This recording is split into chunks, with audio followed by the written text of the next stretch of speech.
13 jam setelah Hamas menyerang dengan 7.000 misil ke Israel, Perdana Menteri Israel Benjamin Netanyahu menyatakan Israel at war. Israel berperang melawan Palestina secara resmi dan terbuka, dan mulailah Israel melakukan serangan balik ke Palestina di Gaza terutama. Awalnya di hari Sabat, hari sucinya Yahudi, Hamas menyerang dari sisi selatan Israel dengan roket ke arah Yerusalem dan Tel Aviv juga, yang menewaskan 300-an orang lebih, melukai lebih dari 1.000 orang penduduk sipil, dan menculik serta menyederai puluhan tentara dan menyerang instalasi militer Israel. Serangan Hamas terkoordinasi rapi dari darat, laut, udara. Dari udara menggunakan paraglider menembaki warga, kapal atau semi-military boat, juga drone. Dari darat ratusan orang bersenjata roket, senjata serang, dan ribuan warga turun masuk ke perbatasan Israel juga menggunakan bulldozer untuk membuka pagar kawat perlindungan warga Israel dengan Gaza Palestina. Israel yang biasanya hanya menyebut Hamas sebagai milisi atau teroris, sekarang menyatakan perang bukan ke Hamas namun juga ke Palestina. Pihak Israel mengatakan bahwa musuhnya akan membayar lebih mahal dari apa yang mereka telah lakukan ke Israel. Akan sampai berapa lama hal ini bisa berlangsung? Semua tidak ada yang tahu karena kemarahan dua belah pihak antara Israel dan Yahudi adalah cerita lama, dendam lama, kebencian lama. Yang sekarang dapat dipastikan serangan Hamas merupakan surprise attack. Tidak ada yang memprediksi sebelumnya. Juga merupakan serangan pembuka yang sukses. Bahkan Mossad, intelijen Israel, kecolongan dalam hal ini. Sesuatu yang mereka jaga bertahun-tahun akhirnya terjadi juga. Israel off guard, lengah, sehingga ribuan milisi Hamas dan penduduk Palestina yang mendukungnya masuk ke wilayah Israel yang bagi Palestina itu wilayah mereka.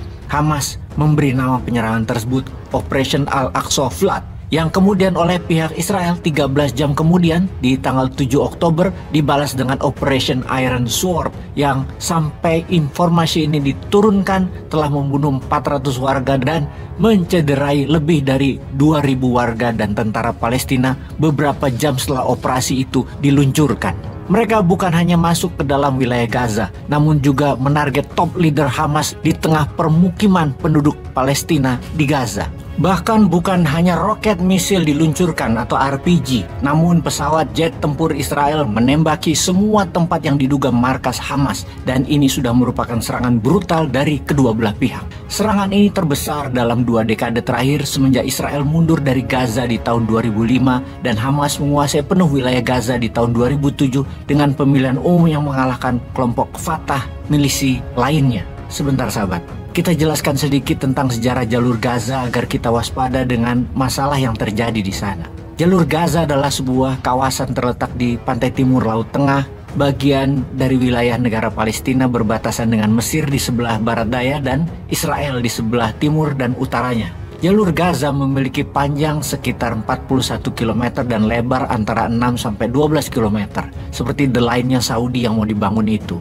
Ya memang Gaza adalah jalur panjang. Populasi di jalur Gaza berjumlah 1,7 juta jiwa.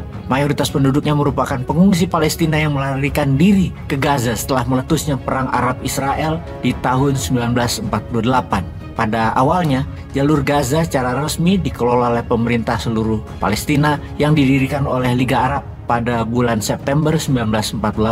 Sejak pembubaran pemerintah seluruh Palestina tersebut pada tahun 59 dan 67, atau pada tahun 1959 hingga tahun 1967, jalur Gaza secara langsung dikelola oleh Mesir.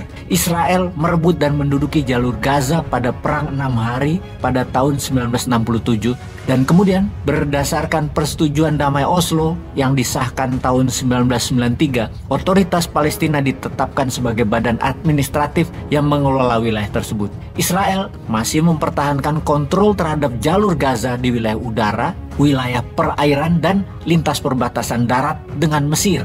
Israel menarik diri dari jalur Gaza pada tahun 2005 setelah ada konflik dengan Hamas dan Gaza menjadi bagian dari teritori Palestina, dan kemudian setelah pemilihan umum legislatif Palestina di tahun 2006, Hamas menjadi penguasa de facto di jalur Gaza yang kemudian membentuk pemerintahan Hamas di Gaza.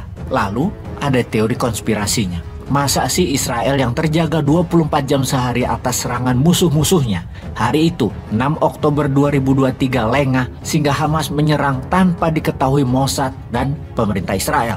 Atau itu semua rekayasa? Ternyata memang dibocorkan dan dibuat lengah, yang mana ini semua sebuah kesengajaan yang dirangkai dengan cantik oleh Israel sehingga Hamas bergerak, sehingga ada alasan Israel untuk mengambil Gaza. Dan kakak tertua Amerika ada proyek senjata lagi yang baru selain di Ukraina dan Taiwan. Kita tunggu tanggal mainnya. Selalu waspada.